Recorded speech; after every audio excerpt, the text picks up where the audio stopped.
오늘 하나님이 우리에게 주신 말씀은 마태복음 7장 1절의 말씀입니다. 비판을 받지 아니하려거든 비판하지 말라.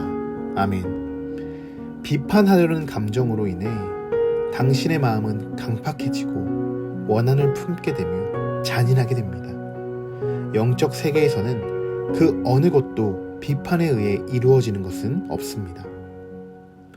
현상이나 사물의 옳고 그름을 판단하여 밝히거나 잘못된 점을 지적하는 것, 우리는 이것을 비판이라고 말합니다. 또 비판이라는 말의 근원인 그리스어의 본래 뜻은 나누다 라는 뜻을 지니고 있습니다. 그런데 대부분 비판이라는 단어가 그저 부정적인 요소로만 사용되고 있다는 것이죠. 그 이유는 간단합니다. 비판하려는 감정이 먼저 앞서기 때문입니다. 오늘 말씀을 보시면 비판하지 말라라고만 쓰여 있는 것이 아닙니다. 먼저 비판을 받지 아니하려거든 이라는 전제가 앞에 있다는 것이죠. 즉, 서로가 서로를 비판할 수 있다는 이야기입니다. 일반적인 비판, 본래의 뜻은 부정적인 의미가 아니라고 말씀을 드렸죠. 그런데 비판이 왜 이렇게 나중에 큰 문제로 번져나가게 되는 것인가? 비판은 우리의 감정선을 건드리게 되기 때문입니다. 굉장히 민감한 부분이죠. 누군가를 비판하게 되는 순간 그 비판은 다른 사람에게는 비수로 꽂히게 됩니다. 감정을 건드리게 되면 그 사람의 내적인 신앙도 함께 흔들리게 되죠. 먼저는 이 상황을 내가 어떻게 대처해야 할까라는 질문으로 시작해서 계속적인 신앙적인 갈등이 생기게 됩니다. 그래도 또 한 번 예수님을 바라보며 또 잊으려 하지만 비판의 강도에 따라 나도 똑같이 상대를 비판하게 될 때도 있고 영적으로 완전히 침체가 되어 버릴 때도 있습니다. 시간이 지날수록 평안은 찾아볼 수가 없게 되고 어느덧 마음이 강팍해져 있는 나의 모습을 발견하게 되죠. 우리의 일상에서 정말 이런 일들이 번번이 일어나고 있지 않습니까? 옳고 그름을 판단하고 잘못된 점을 지적하는 것 자체가 여러분 부정한 것이 아닙니다.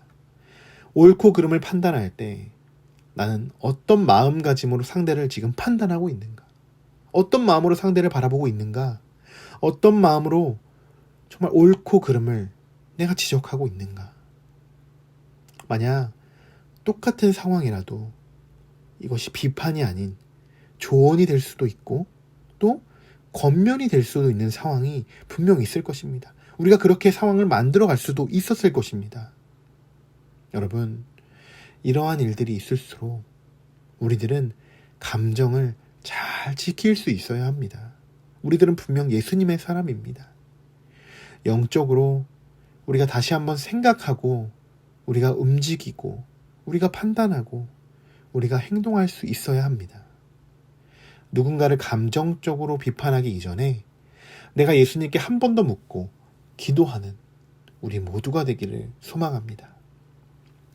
영적 세계에서는 그 어느 것도 비판에 의해 이루어지는 것이 없다는 것을 여러분 꼭 기억해 주시기 바랍니다. 오늘의 묵상입니다.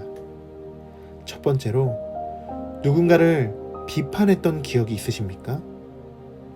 그때 여러분의 마음은 어떠셨습니까? 반대로 누군가에게 비판을 받았던 기억이 있으십니까? 그때 여러분의 마음은 어떠셨습니까? 기도하겠습니다. 비판을 받지 아니하려거든 비판하지 말라. 아멘. 우리의 영적인 감정을 잘 다스릴 수 있도록 언제나 우리의 마음을 살피시고 우리의 감정과 기분에 취해 감정적으로 행동하고 움직이지 않도록 인도하여 주시옵소서. 오늘 하루는 더욱더 상대방을 비판하지 않게 하시고 서로의 다름을 인정하고 상대를 이해하고 넘어갈 수 있는 성숙한 그리스도인으로서 살아가게 인도하여 주시옵소서. 하나님의 언어와 하나님의 성품으로 오늘 하루도 살아갈 수 있음에 감사드리며 오늘도 우리와 함께 계시는 예수 그리스도의 이름으로 기도드립니다. 아멘.